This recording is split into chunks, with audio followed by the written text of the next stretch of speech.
You ever find yourself in a moment where time seems to split, like there's the version of your life before, and then there's everything that happens after?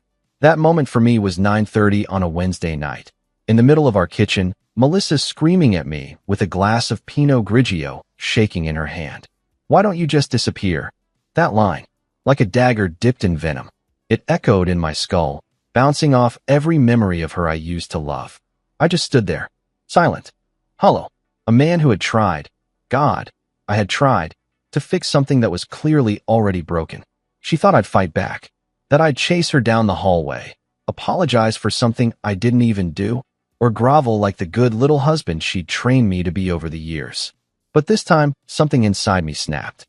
Not in rage, not even sadness, just a hard, cold realization that I had nothing left to give. I grabbed my keys from the hook by the door. That's when she started laughing. "Oh, what now? You're actually going to walk out? You don't have the balls, Ethan. You never did." I didn't flinch. Not when the keys jangled. Not when her voice cracked with fake laughter. I just turned the knob, stepped out into the night, and shut the door behind me. Quiet. Final. For a moment, I stood on the porch, hands trembling. The cicadas buzzed in the distance, the air heavy with summer humidity. My chest burned, but not from regret. From release. She thought I'd come crawling back. I always did. After all, Melissa was a master of emotional sabotage, crying at just the right moments, turning her own lies into my guilt, making me question my memory, my sanity. Not this time. I slid behind the wheel of my car, not even knowing where I was going. I just needed to move, to be somewhere that wasn't here. My fingers wrapped around the steering wheel tighter than they had any right to. My mouth was dry, my mind spinning. I started the car and pulled out of the driveway without looking back. The fight hadn't come from nowhere. Melissa had been lashing out more and more lately. Petty jabs at dinner, sarcastic quips in front of friends, coldness in bed that made the sheets feel like ice between us. But this one was different. This one was pure venom. And I couldn't help but ask myself, what the hell happened to us? We used to be fire and gravity, two opposites drawn to each other. I met her when I was still idealistic, still hopeful. She had this energy that lit up a room. Sexy, sharp, magnetic. Everyone noticed her. And when she chose me, I felt like I'd won something. But it changed. Slowly. Like the way a storm builds on the horizon while you pretend it's still sunny. The sex faded first. Not all at once. It became transactional, then rare, then like a performance she resented giving. I used to kiss her shoulder in the mornings. She used to bite my ear when she wanted me. Now we were lucky if we touched at all outside of public events. And when I tried to talk, really talk, about what was happening, she'd deflect, accuse, turn it back on me. "You're too sensitive. Maybe if you were more of a man, I'd want you more." God, Ethan, grow a spine. Yeah, real motivational speaker, my wife. Tonight's fight started over nothing. Some dumb comment I made about her scrolling through Instagram while we ate dinner. Something about the way her face looked at her phone more than it looked at me. "You're always on that damn thing," I had said, trying to sound light. She looked up, smirked, and said, "Better company than you." A couple years ago, that would have stung. Now, it just landed with a dull thud. We bickered. The tone escalated. She threw out some digs about my job, my lack of ambition, the usual rotation. But then she hit a nerve. "You think you're this great husband? God, Ethan, you haven't made me come in years." I froze. I didn't respond. Not because I didn't have anything to say, but because something in me realized that if I said anything, it would only feed the fire she was throwing gasoline on. Instead, I cleared my plate and went to rinse it in the sink. That's when she launched the glass against the floor, shattering it into sharp little pieces like her words, and screamed that one line. "Why don't you just disappear?" So I did. Driving away, I thought about all the times I should have left but didn't. Like the Christmas she told me my gift felt like something a sad man would buy. Or the night I cried after my dad's funeral and she just rolled away from me in bed, muttering, "Not tonight, Ethan." It wasn't just neglect. It was erosion. Slow, painful erosion of who I used to be. Somewhere between year 5 and year 7 of our marriage, I'd stopped recognizing myself. I gave up my dreams of starting a carpentry business. Stayed in a boring office job because it gave us stability. Skipped out on trips with friends because she'd sulk for days if I went without her. Said yes when I wanted to say no. Said I'm fine when I was anything but. Melissa didn't hold a gun to my head, but she didn't need to. She made me feel like choosing myself was betrayal. Like if I just tried harder, she'd love me again. Like I was always this close to earning her affection back. And I bought into it. For way too long. Not anymore. I didn't know where the hell I was headed that night, but I knew one thing for sure. I wasn't going back to beg. Let her sit with that silence for a while. Let her see what it's like when the punching bag walks out of the ring. The farther I got from the house, the easier it became to breathe. My headlights carved two pale tunnels into the dark highway, and it felt like I was driving straight into some version of myself I hadn't met yet. I didn't even turn on the radio. Silence felt cleaner, like bleach rinsing out years of noise I'd mistaken for love. The road stretched on, empty and wide. The kind of quiet that makes you finally hear your own thoughts. And mine weren't gentle. I kept replaying her voice in my head. Sharp, perfect, cruel. Melissa had this talent, this razor-edged ability to make every argument feel like it was my fault, even when it was clearly hers. Years of that does something to a man. Warps him. Like slow, careful brainwashing designed by someone who only felt powerful when someone else felt small. Tonight wasn't an isolated explosion. It was the final tremor after years of tension cracking through the foundation. I gripped the wheel tighter. My knuckles were white. My reflection in the rearview mirror didn't look like me, more like a ghost wearing my face. Tired eyes. Stubble I hadn't noticed growing. A jaw clenched so tight it ached. When did I lose myself? I thought back through the years like flipping through a photo album of moments where I'd swallowed words instead of speaking them. Times she'd rolled her eyes when I talked about starting my woodworking shop. Times she'd told her friends, with a laugh, that I wasn't very ambitious, but he's sweet. Times she'd cut me down in public and disguised it as, just joking, babe, don't be sensitive. And I let her. I let all of it happen. But tonight, something shifted. Maybe it was the way she hurled that glass. Maybe it was how her voice dripped with contempt. Maybe it was me finally recognizing myself in the wreckage and deciding I didn't want to stay buried. My phone buzzed on the passenger seat. I didn't have to look. I knew it was her. Melissa never liked being ignored. Silence was the one language she couldn't translate, and I knew she was already panicking that her usual tactics weren't working. I didn't pick up. Instead, I rolled down the window. The night air rushed in, the cool wind hitting my skin like a slap that finally woke me up. I let my arm rest on the edge of the window, letting the wind pull at me, cool me, ground me. I didn't have a destination. I passed street after street, town after town, like I was trying to outrun the last 7 years of suffocating routines and guilt. Eventually, I pulled into an empty rest stop and killed the engine. Everything went still. I leaned back in the seat and closed my eyes, letting the quiet sink into me. The truth was a slow burn.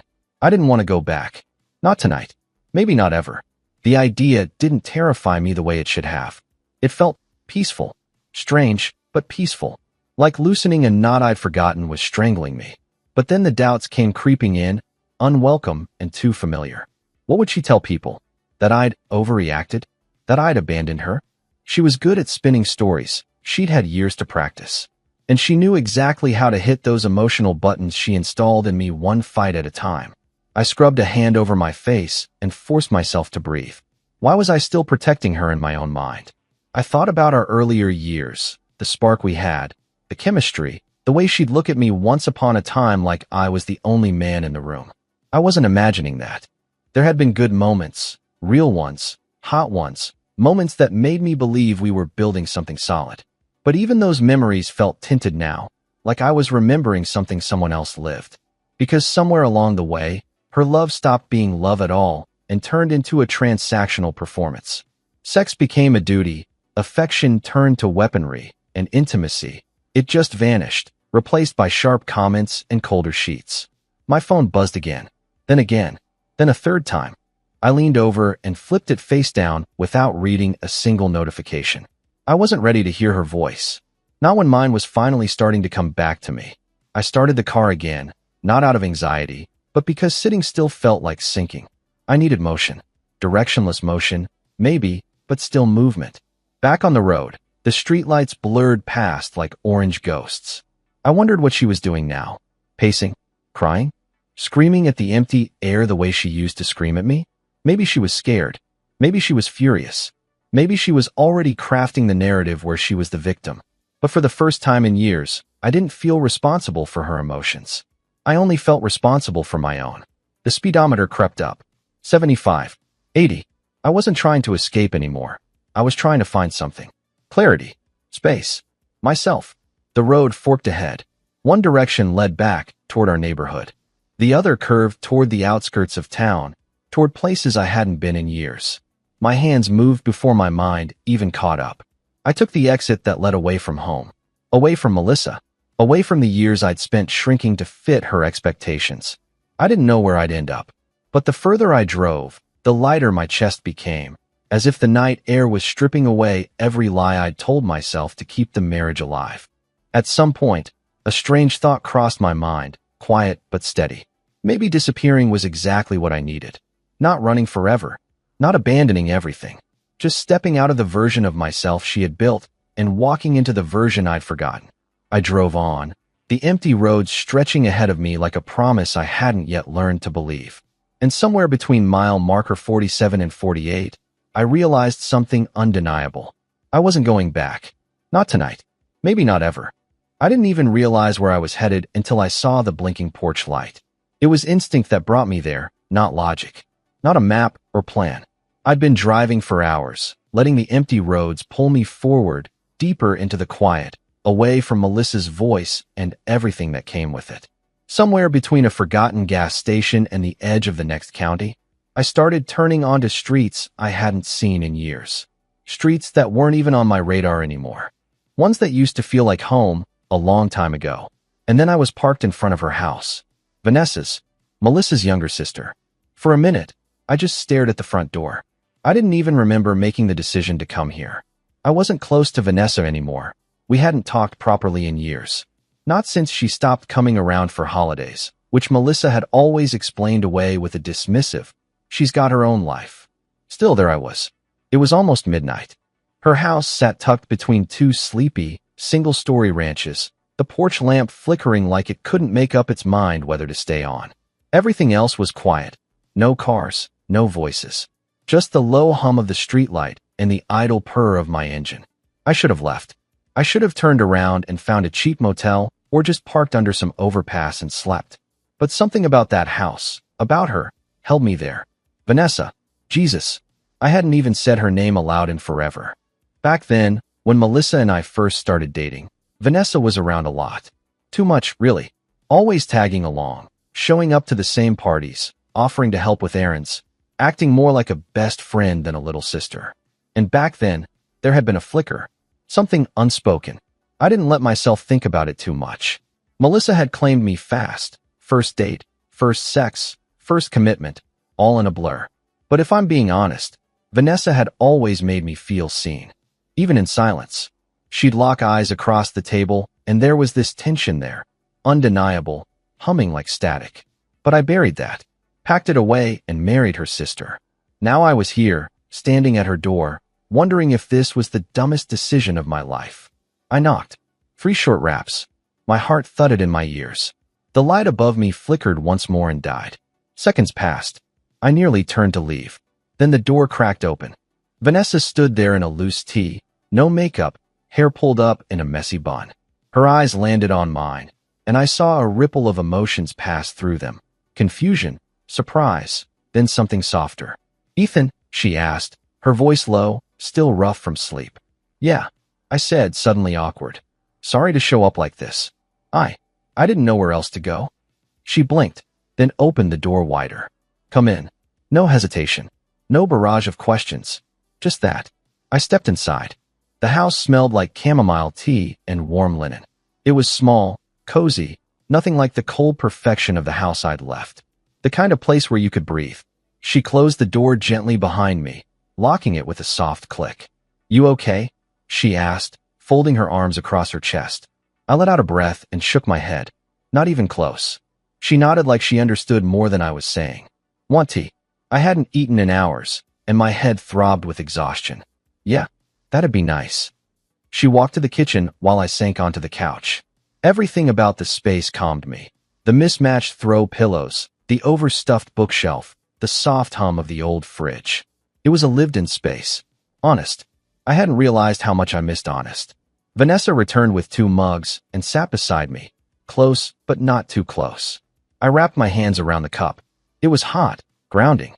I take it you and Melissa had another fight, she said without judgment. I gave a hollow laugh. You could say that.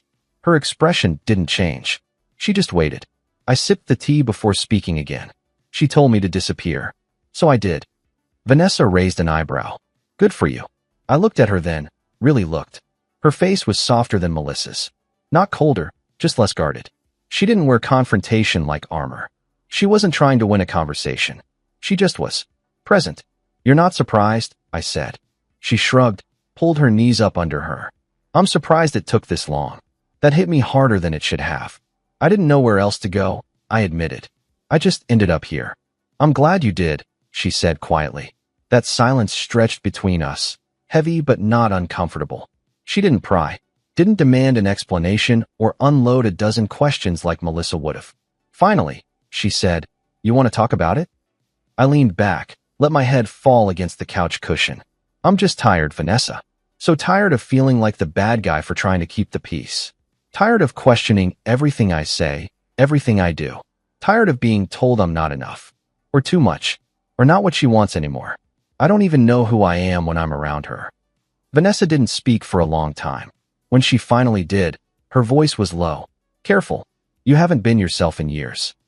That pulled my gaze to hers again. She held it. Didn't flinch. I used to see it in your eyes, she said.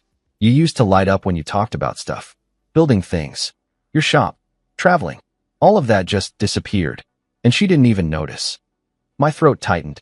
I tried to laugh it off, but it came out shaky. She noticed, I said. She just made me feel guilty for wanting more. Vanessa reached out, her fingers brushing mine on the mug. It was a small touch. Barely there. But it burned through me like electricity. I looked at her, and for a second, for just a beat, there was something behind her eyes I hadn't seen since before Melissa laid claim to me. Something unspoken. Familiar. I'm not here to make anything harder for you, she said, pulling her hand back gently. I never stopped hoping you'd wake up one day and see it. See what? That you deserve better. The words landed like a punch I didn't see coming. I didn't respond. Couldn't. And maybe that silence said more than anything else. We stayed on the couch longer than I expected, mugs empty, tea gone cold, but neither of us making a move to get up. Vanessa had tucked her legs under her and was leaning into the corner of the couch, eyes soft but steady on me. I'd forgotten how calm she made me feel. No pressure, no posturing, just presence. And maybe that's why I said it. You know, there was a time I thought you and I. Her lips curved, not into a smile, but something close. A knowing. Yeah, she said quietly. Me too. The silence that followed wasn't awkward. It was heavy, sure, weighted with all the things we never said. All the years between that first flicker and this moment now. Vanessa looked down at her mug, then back up. But Melissa always gets what she wants. I let out a breath. She claimed me like I was furniture. She marked you, Vanessa said, half laughing. Staked the flag. And I was stupid enough to let her. That hit me harder than it should have. You weren't stupid. We both let her. She shrugged, brushing a stray strand of hair behind her ear. You were already wrapped up in her. I thought backing off was the right thing to do. I thought she'd change, I admitted. She was different at the beginning. Or maybe I was just too in love to see the cracks. Vanessa tilted her head. You weren't blind, Ethan. You were hopeful. There's a difference. That quiet again. The kind that invites confessions. I took another sip of the now lukewarm tea. You ever think about how it might have gone if things had been different? Her gaze locked on mine, sharp and direct. Every damn time I saw you. My chest tightened. She wasn't playing games. There was no flirtation in her voice, no teasing smile. Just truth. Naked and raw. I leaned back, rubbing a hand over my face. Jesus. Vanessa laughed softly. Don't worry, I'm not trying to steal you away. Just being honest. It's easy now that you're not hers anymore. I don't know what I am right now, I said. All I know is I didn't want to go back to that house. Or that version of me. You shouldn't, she said, without hesitation. I looked at her. Really looked. Her shirt had slipped slightly off her shoulder, exposing a faint freckle I never noticed before. Her legs, bare and folded beneath her, looked effortlessly graceful. And there was something in the way she watched me. like she saw through the exhaustion, the pain, the wreckage, and didn't flinch. She didn't pity me. She saw me. The tension had crept in without either of us inviting it. It lived in the space between our knees, in the way her fingers curled tighter around her mug, in the way my heartbeat quickened when she shifted just an inch closer. I knew this was dangerous. I knew that whatever lingered in the air between us had always been flammable. But I also knew I wanted it. I shouldn't be here, I said, but I didn't move. Vanessa's voice was quiet. But you are. She reached forward, slowly, and placed her hand over mine again. Not to tease, not to seduce, just to touch. And God help me, I wanted to pull her into me right then. Feel her legs wrap around my waist. Taste her lips and see if they felt like I'd imagined all those years ago. But I didn't. Instead, I stared at her hand over mine and said, I was so sure Melissa was it. My forever. And now, I can't even figure out how I lasted this long. Vanessa looked down.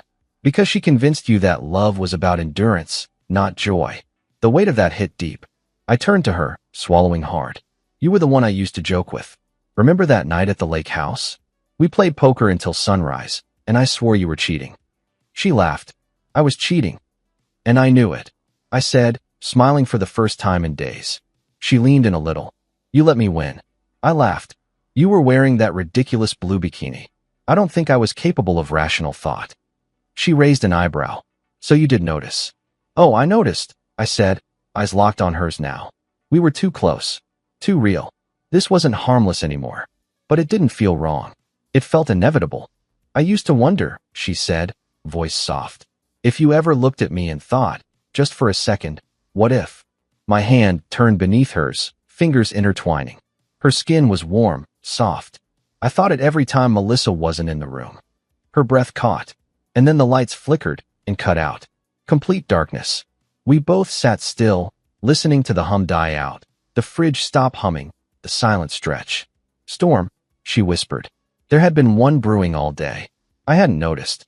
I'd been too busy watching my life implode. Vanessa stood and moved toward the hallway, her silhouette lit faintly by lightning flashing outside. I followed her as she rummaged through a drawer and pulled out candles. Within minutes, the house glowed in warm, flickering light, soft and golden, dancing across her face. She looked like something from another time, or another life. This is cozy, she said, placing a candle on the coffee table. It's intimate, I said without thinking. She turned to look at me, and just like that, the air shifted again. We were standing across from each other. Flickering light, breath caught, words lost, and then we were closer. Too close, our lips inches apart. I shouldn't, I whispered. But you want to, she breathed. I nodded, and then I kissed her. Slow at first, soft, testing the shape of something we'd both imagined for too long. But it built, fast, decades of unspoken tension crashing to the surface. Her fingers tangled in my shirt. Mine slid into her hair. I felt alive for the first time in years. And when we finally broke apart, breathless, hearts pounding, all I could say was, Vanessa. She smiled. Not victorious, not smug, just real. I know. I didn't sleep. Not really. Vanessa and I didn't cross any more lines that night. But the kiss alone had set off something inside me that I couldn't put back in the box. It hummed under my skin, warm and electric, long after we'd pulled apart and agreed, mostly with our heads, not our hearts, to slow down. She gave me the spare bedroom.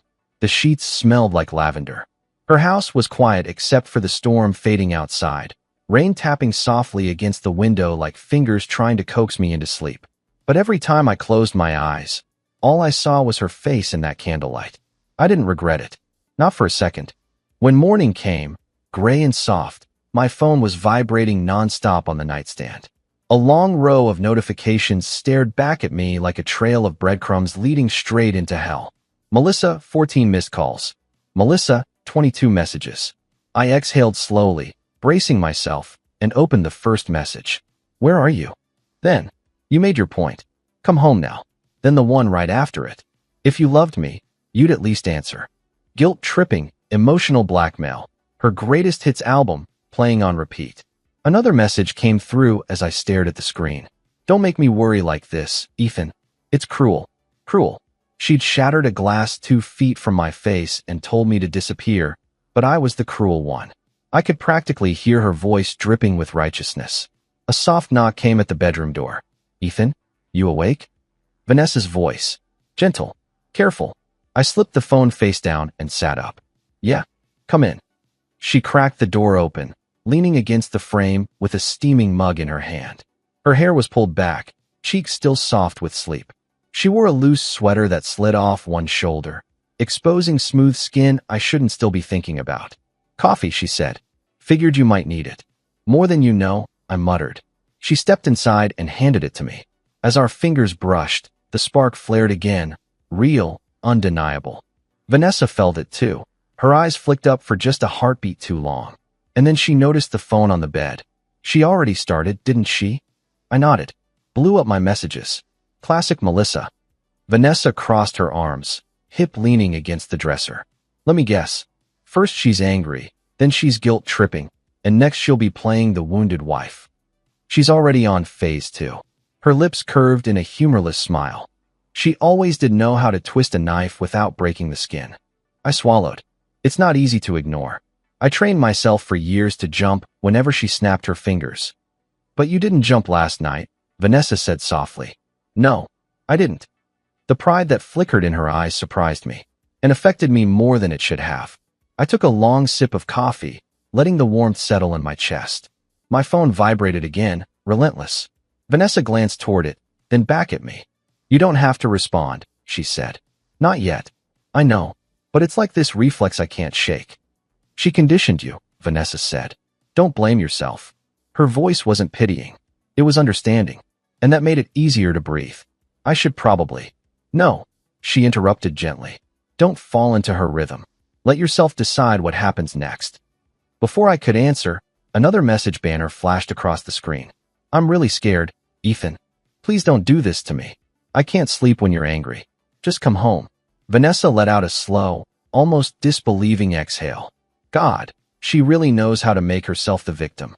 I don't even know what to say to her. "You don't have to say anything," Vanessa said. "Not until you're ready. She spent years breaking you down. You're allowed a day to rebuild yourself." Her words hit deeper than she probably intended. I rubbed a hand over my jaw, feeling the weight of everything pressing down on me again. All the years of manipulation, gaslighting, neglect, coming undone in one night. What would she do if she knew I was here? I asked softly. Vanessa didn't look away. "She'd burn down the world trying to blame you." I laughed bitterly. "Yeah, probably." "Ethan." Vanessa stepped closer, careful but certain. "I'm not trying to push you into anything, but I need you to hear this. She hurt you. Repeatedly. That's not marriage. That's control." My throat tightened. Vanessa reached out, letting her fingers rest lightly on my forearm. The touch was warm, grounding, too intimate, too comforting. "She doesn't get to pull you like a puppet anymore," she said. "Not unless you hand her the strings again." I met her eyes. "I don't want to." "Then don't." Her voice was steady, but her eyes. God, her eyes held something else. Something deeper. Something dangerous. Something I wasn't ready to name, but couldn't stop feeling.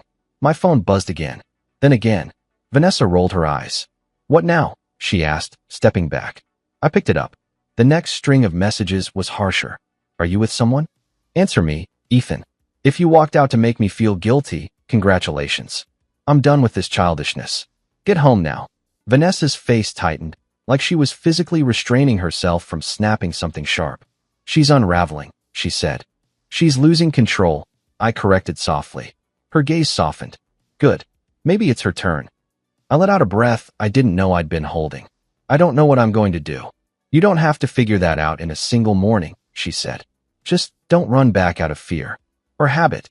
Her hand brushed mine again as she took the empty mug. A small gesture, but it sent a rush through me all the same. "I'm here," she said quietly. "Whatever you need, for now, or just for today, I'm here." And for the first time in years, I believed someone meant it. I wasn't alone anymore.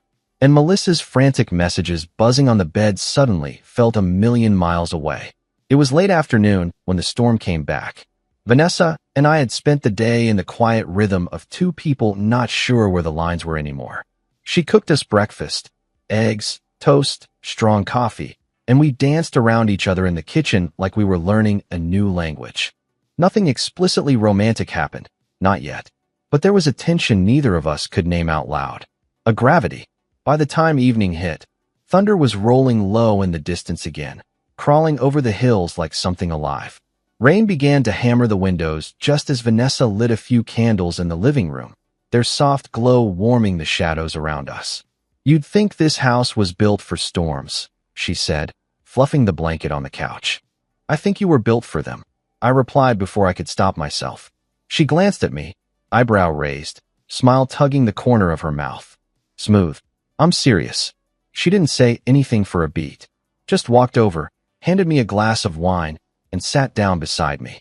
Close enough that our knees touched under the blanket she'd pulled over both of us. The air between us thickened, but neither of us moved. Outside, the sky cracked with lightning. Inside, the silence pulsed with tension. She sipped her wine and stared at the flickering candlelight. "I used to picture this." "This?" She nodded. "You. Me. A storm outside. Something quiet and safe inside." I swallowed. "Even after everything?" She turned to me. Her voice was quiet, but steady, especially after everything. I didn't know what to say.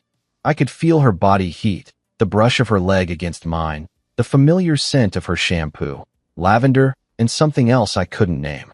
It all wrapped around me like a second skin, disarming and intimate. She leaned her head back against the couch. "You know, I almost told you once. Right before you and Melissa got engaged." "Told me what?" "That I wanted you." The words hit me like a rush of wind, stealing the breath from my lungs. I turned to her, eyes locked. "I didn't," she added, "because it would have wrecked things. But I wanted to." I stared at her, at the soft curve of her mouth, the glow of her skin in the firelight. My chest tightened. "I think I wanted to hear it," I said. She looked at me again. "Did you?" I nodded. Back then, and maybe even more now. The air between us shifted.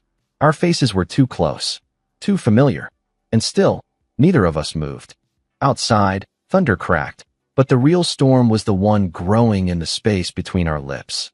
Then it happened. I leaned in first. Or maybe she did. I don't remember. All I know is that her lips touched mine and the world went silent. It wasn't a kiss born of revenge or confusion. It was slow, deliberate, deep.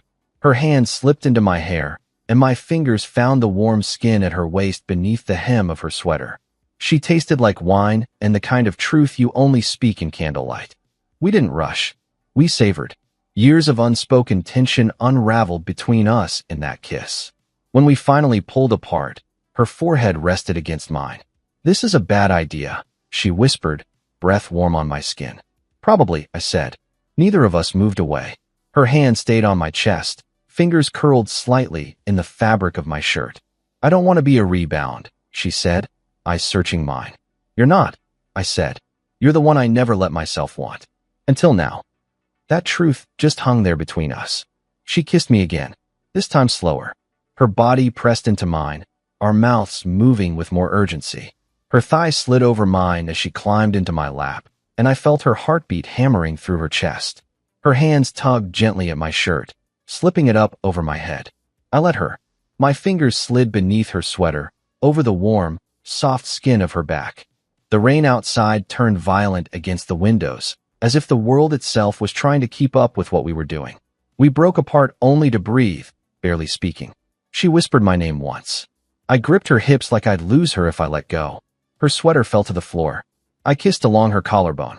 She sighed like she'd been holding her breath for years. And maybe she had. So had I. We didn't make it to the bedroom. Not that night. The couch became a confession booth. Every touch was an apology for time lost. Every breath we stole from each other felt like something earned.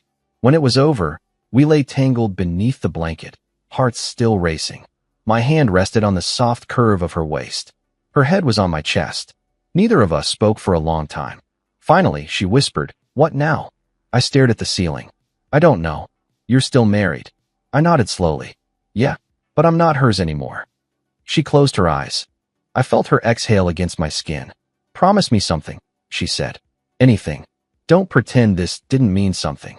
I looked down at her and brushed a strand of hair from her cheek. I couldn't pretend, even if I wanted to. And I didn't want to. The morning came with soft gray light filtering through the curtains and the low hum of rain still lingering in the air.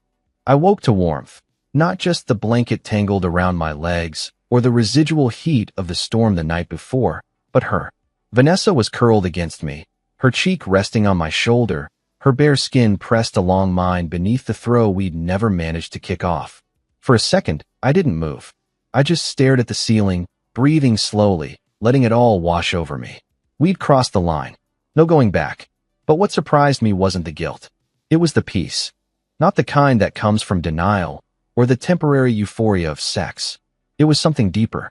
Like, for the first time in years, I hadn't betrayed myself.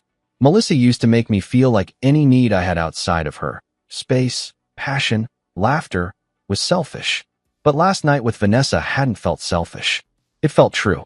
And that truth settled in my chest like an anchor, grounding and undeniable.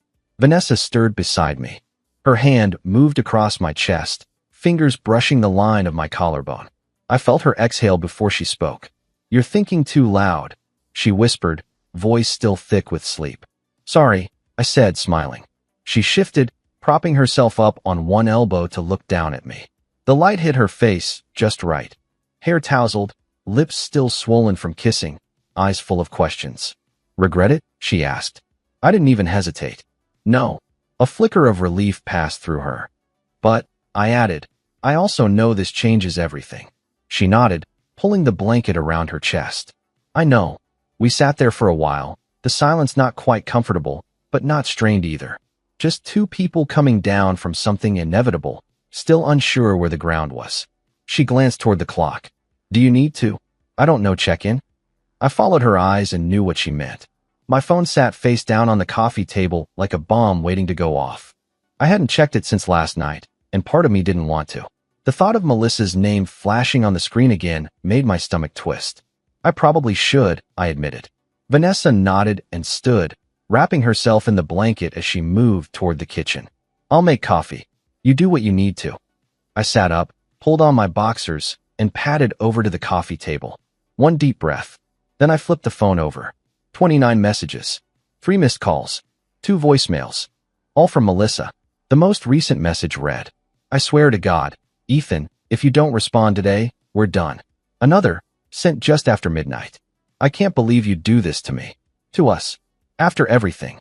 And one that hit lower than the rest. "You're not the man I married anymore. I hope she was worth it." I blinked. That last one stopped me cold. I hope she was worth it. Did she know?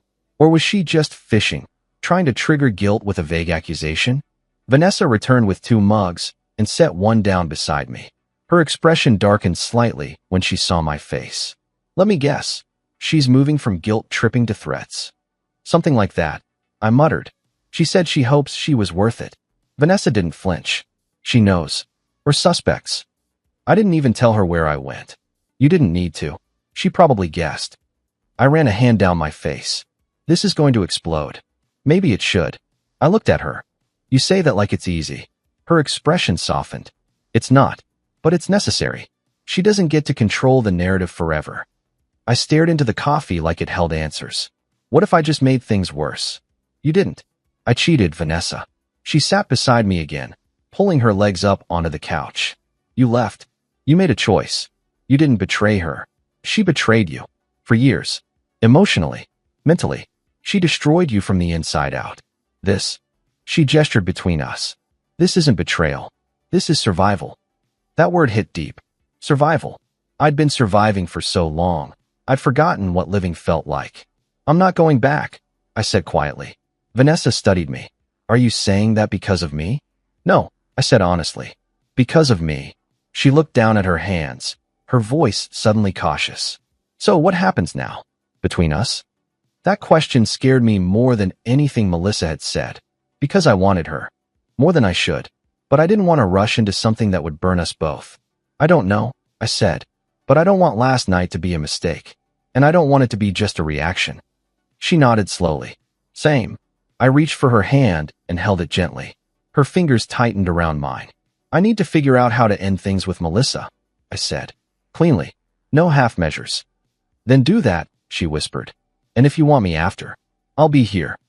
The silence between us was different now. Not heavy with guilt or fear, but with hope. I leaned in and kissed her forehead. She closed her eyes. And for the first time in a long time, I felt like a man choosing his future, not running from his past. I should have known she'd come. Not call. Not text. Not wait. She came. It was just afternoon, the rain finally starting to lift, when Vanessa and I heard the knock. Sharp. Rhythmic. Angry. I didn't even need to check the peephole. I knew. Melissa. I froze mid-step in the hallway, half-dressed, hair still damp from the shower. Vanessa was in the kitchen, pouring water into the coffee machine, her head jerking toward the door like she already felt the chill in the air. I stood there, my heart thudding in my chest.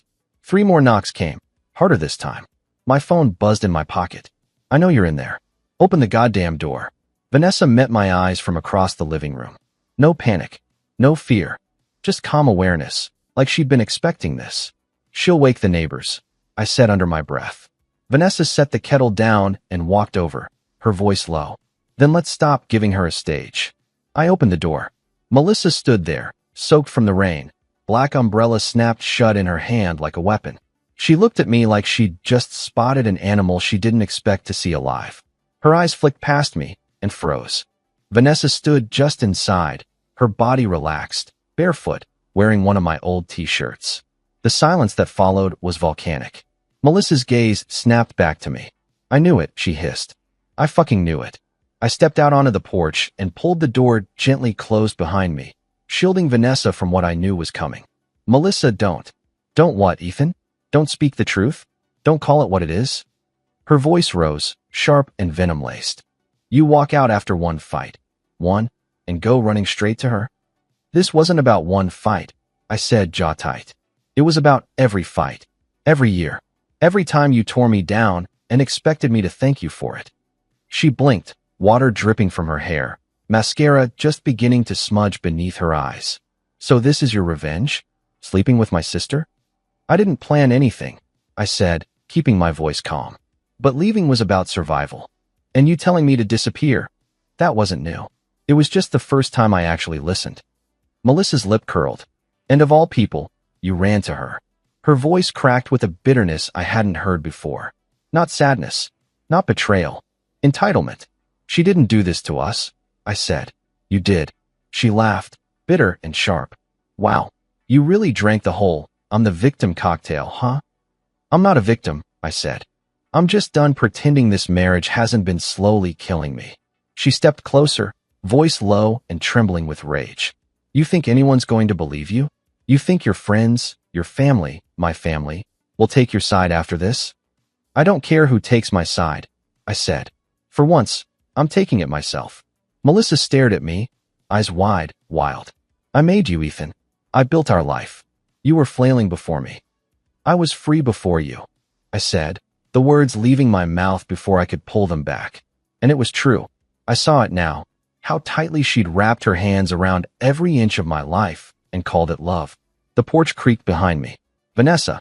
She stepped out slowly, calm and steady. Melissa's eyes narrowed. Of course. Right on cue. Vanessa crossed her arms. You don't get to talk to him like that anymore. Melissa barked a laugh. You've been waiting years for this, haven't you? Always hovering. Always watching. Vanessa didn't flinch. I was watching him disappear. Watching you hollow him out piece by piece. You're pathetic, Melissa snapped. Both of you. I turned to Vanessa, then back to Melissa. We're not the ones screaming on a porch. You left me, Melissa said, her voice breaking. You walked out. You told me to, I said. And I finally listened. She looked lost for the first time. Not angry, unmoored. Like the control she'd held so tightly was finally slipping through her fingers.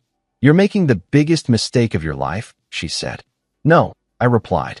That would have been staying. The words hung in the air like thunder after lightning. She opened her mouth to fire back, but nothing came. Vanessa stepped forward. You should go. Melissa shook her head slowly, eyes glassy with rage and disbelief. You think this is going to last? You think he's going to choose you? I didn't ask him to, Vanessa said. He chose himself, and that's more than you ever let him do. Melissa looked at me one last time.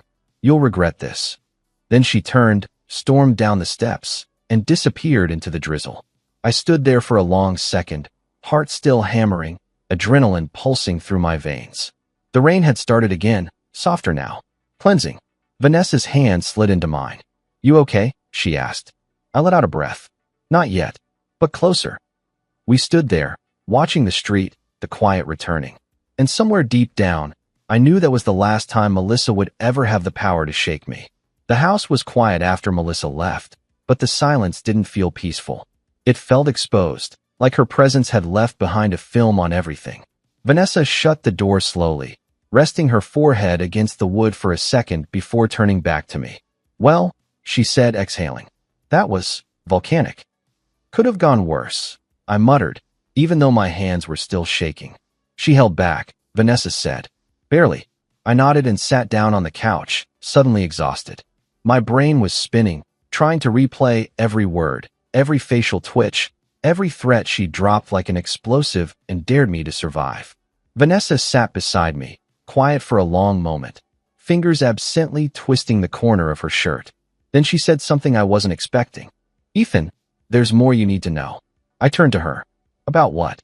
She looked down, then back up. Her face was carefully neutral, but her eyes weren't. About Melissa. About everything. I straightened. What do you mean? She hesitated, and for a second I thought she might backpedal. But then she met my gaze head-on and said it. She's been manipulating you for years, Ethan, in ways you probably didn't even notice. I blinked. You mean the emotional stuff? The guilt tripping, the way she turns everything around on me? That's part of it, Vanessa said. But I'm talking about before that. From the beginning. What are you talking about? Vanessa sat forward, her elbows resting on her knees, hands clasped like she needed to hold herself together. She sabotaged your friendships, your work connections, your confidence, Ethan. Anytime you started to gain momentum, she found a way to cut it off. Subtly, strategically. I frowned. How would you even know that? Because I was there, she said. I saw it. And she used me, too. My stomach turned. What? Vanessa nodded slowly, eyes dark. You remember when you were starting that side business, custom woodworking, that whole plan to leave your job? Yeah, she told me I was being impulsive. She told me to agree with her, to make you think everyone else thought you were being stupid. My chest went cold. She told me to say it would never work, Vanessa continued. And when I refused, she stopped inviting me over, started telling you I was flaking, that I didn't respect your marriage. I shook my head. I remember that, but I thought, I know, she was good at it. She made you question your instincts, made me look like the distant sister, but she didn't want anyone around you who might make you think you were capable of more. I leaned back, staring at the ceiling. Jesus. She was proud of it, too, Vanessa said, her voice bitter now. Said she trained you well. Like you were a pet. She actually bragged about how quickly you fell in line when she pushed the right buttons. I couldn't breathe for a second. Couldn't move. She did the same with your friends, Vanessa went on. Remember how they started drifting? Stopped inviting you to things? I thought they just gave up. No, she said. She made sure you always had an excuse. Always something better to do. She'd pick fights with you right before parties, dinners, trips, so you'd be too tired, too worn down to go. My mind was spinning. I thought I was choosing her, I said. Vanessa touched my hand. You weren't. You were isolated. And that's exactly how she wanted it. There was a long silence between us then, heavy with realization. I saw it all now. The little things. The comments. The timing. The way I started apologizing for things I hadn't done, giving up on ideas before they had a chance, staying quiet just to keep the peace. I had shrunk for her. Over time. Over years. Until I barely recognized myself in the mirror. She always said I was lucky to have her. I whispered. Vanessa's voice was low. She made you need her. My hands curled into fists. She took everything. I said, more to myself than her. And the second I reached for something that made me feel alive, she acted like I was the villain. Vanessa shifted closer. She doesn't get to own your story anymore, Ethan.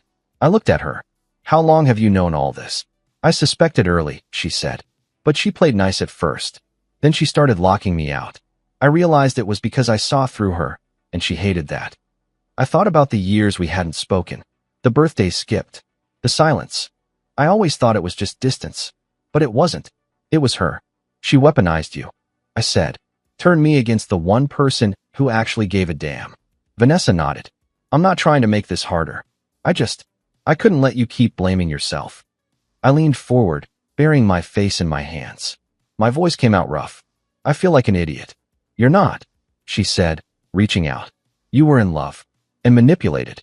That's not weakness. That's what abusers do. The word hit like a slap. But it was true. Not the kind of abuse that leaves bruises, but the kind that takes your voice. I wasted so much time, I said. She leaned in and rested her forehead against mine. You're not wasting it now. I looked into her eyes, clear, unflinching, real. And for the first time since I walked out of that house, I didn't feel broken. I felt angry. I felt awake. And I felt ready to end it, on my terms. I didn't tell Melissa I was coming. That was intentional. I didn't want a scene, or an argument, or another screaming match where she twisted my words until I didn't recognize them. I just wanted to end it. With clarity, with finality, and with the quiet resolve that comes when you finally stop fighting for something that's already dead. I pulled into the driveway just after noon. Her car was there. Good. I wanted this to happen face to face. The front door was unlocked. Of course it was. Melissa never believed in locked doors, said it was a poor person's habit. She had a way of turning even safety into a judgment. The house smelled like citrus cleaner and perfume. Too clean, too curated, like she was expecting company. Or covering something up. She was in the kitchen, barefoot, sipping wine at the counter. At noon, her expression didn't shift when she saw me. No surprise, no relief. Just narrowed eyes and a tight-lipped smirk. So, she said, you finally remembered where home is. I stood in the doorway, arms crossed. I'm here to get my things. Melissa tilted her head, swirling her wine. So that's it, huh? One fight, and you throw away 10 years of marriage? One fight. I repeated. You think that's what this is about? She shrugged. Everyone argues. That's what marriage is, weathering the bad parts. Melissa, our entire marriage has been one long bad part. I just finally stopped pretending it wasn't. She rolled her eyes. Don't be dramatic. I'm not, I said. I'm done. Her smirk faded. And you think this is going to last? You and her? This has nothing to do with Vanessa. Bullshit, she snapped. She's the reason you left. No, I said, stepping closer. You're the reason I left. She's just the first person who made me realize I didn't have to stay. Melissa scoffed. You really think the world's going to side with you? Poor Ethan, emotionally abused by his mean wife. I don't care about the world, I said. I care about myself. Something I haven't done in a long time. She slammed the wine glass down, red sloshing over the edge. You ungrateful bastard. I stood still, calm. I gave you everything, she hissed. I made you presentable. I built this life. No, Melissa, I said. You built a cage. And called it marriage. Her lips parted, breath caught. That stung. Good. It was supposed to. You can't just walk away, she said, quieter now. You owe me. I laughed once. I owe you. For the time, the effort, the years I put into you. You were a mess when I met you. No, I said. I was myself. I had rough edges. I had freedom. You just didn't like not being able to control me. She stared at me like she didn't recognize me. I know what you did, I added. The manipulation. The lies. Turning people against me. Including your sister. That landed. Her eyes twitched. Just enough. You don't know what you're talking about, she said, voice tighter now. I know enough, I said. And I know I'm done. I walked past her into the bedroom and grabbed the duffel bag I'd brought. I'd already made a list in my head. Clothes, essentials, my laptop, the box of photos she kept buried in the closet because they weren't aesthetic enough for display. As I packed, I could hear her pacing in the kitchen, muttering to herself. You're throwing away your entire life for a rebound, she said, louder now. She's not who you think she is. She'll drop you the second the thrill wears off. She doesn't need to be perfect, I called back. She just needs to be honest. Melissa appeared in the doorway, arms crossed tight over her chest. You don't get to just walk out, she said. I already did. And what? You think you're going to live happily ever after in her little cottage? Start over like none of this ever happened? I zipped the bag. No, but I'll wake up without resenting the person next to me. That stopped her cold. She stared, eyes burning with something between rage and heartbreak. I don't love you anymore, Melissa, I said. And honestly, I don't think you ever really loved me. You loved the version of me you could shape. She didn't respond. She just stood there, powerless, for the first time since I'd known her. I slung the bag over my shoulder and walked to the door. Just before I stepped outside, she said quietly, You'll regret this. I turned back one last time. No, I said. I regret not doing it sooner. And then I walked out. The sun was peeking through the clouds now. The air smelled like wet pavement and something new. I threw my bag into the car and sat behind the wheel, letting the silence settle. I didn't feel free yet. Not completely, but I felt something close to it. And that was enough to start. 3 weeks. That's how long it had been since I walked out of the house Melissa once called our home. Since I packed a bag, slammed the door on a marriage built on control, and decided to choose me for the first time in a decade. I found a one-bedroom apartment on the edge of town. Nothing fancy, but it was mine. The air smelled like dust and paint when I first moved in, and the carpet was a bit rough underfoot, but I didn't care. No more curated throw pillows. No more fake succulents Melissa never watered. No more decorative books she never read. This place didn't look like anything on Pinterest. It looked like a fresh start. The first night, I sat on the floor with a pizza box, a beer, and total silence. No passive-aggressive sighs from the next room. No subtle digs dressed up as jokes. Just me, the hum of the refrigerator, and a city breathing outside the window. It was terrifying and liberating. I'd started therapy. Something Melissa always said was for people who need attention. My therapist's name was Drew. Calm voice, direct eyes. He didn't coddle me. Didn't let me twist my own narrative into knots. He called out the way I downplayed her abuse, the language I used to defend her even when I wasn't trying to. You weren't a weak man, he told me once. You were a man trying to survive inside someone else's rules. I wrote that down the second I got home. Vanessa had given me space. She didn't text constantly.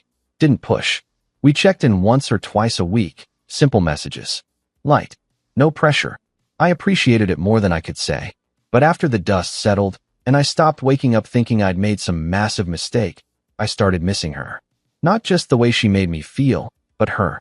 Her voice. Her calm. Her honesty. So one Friday afternoon, I texted her. You free tonight? Nothing heavy. Just dinner. My place. She responded 5 minutes later. I'll bring wine. The doorbell rang at 6:45. I opened the door to find Vanessa in jeans, boots, and a leather jacket. Hair in a loose ponytail, a bottle of red in her hand. She looked different. Not dressed up. Not made up.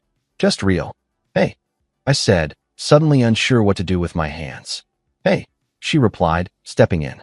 We stood in the small living room, unsure for a second. Then she smiled softly. This place is very... Ethan. I think that's a compliment, I said. It is. I took the wine, and she stepped out of her jacket. As I turned toward the kitchen, she said gently, You look good. Lighter. I looked over my shoulder. Feels weird. But yeah, lighter. We had dinner on the couch, nothing fancy. Stir-fry I'd learned to cook watching a YouTube video, plus cheap wine in mismatched glasses. She didn't judge. She just smiled. So, she said, after a long sip, how does it feel, being free? I stared at the ceiling for a beat. Honestly, like I don't have to rehearse my thoughts anymore. Like I can breathe without asking permission. She nodded, eyes warm. That's how it's supposed to be. I looked at her then. Really looked. Can I say something? Always. I'm scared. Vanessa raised an eyebrow. Of starting something new with you. I said. Not because I don't want to. God, I do. But I don't want this to be a rebound. Or something messy. I want to get it right. She set her wine down. Ethan, you don't have to get everything perfect. You mean a lot to me. And you to me, she said. But we're not Melissa and Ethan. We're not rushing. We're not controlling. We're two people figuring it out. She leaned in, resting her hand over mine. We go slow, she added. Carefully. Honestly. No pretending. I let out a breath I didn't know I'd been holding. Okay, I said. Slow. Carefully. She smiled. We ended up curled on the couch, her head on my chest, no pressure for more. Just presence. Her breathing matched mine. My arm draped around her waist, holding gently, not claiming, not gripping, just being there. Outside the window, the lights of the city blinked in and out, cars passing, people moving on with their lives. And I realized I wasn't angry anymore. Not at Melissa. Not at myself. I wasn't stuck. I wasn't suffocating. I was moving. Healing. Beginning. Weeks later, I ran into Melissa at the grocery store. She didn't look at me. Just walked right past, chin high, expression like stone. There was no fight, no snide remark, no last jab. But her eyes flicked toward Vanessa, standing beside me. And in that moment, I saw it. She knew. She'd lost control. And the thing that finally broke me out of her grip was the one person she never expected. Vanessa squeezed my hand, subtle and grounding. I didn't look back.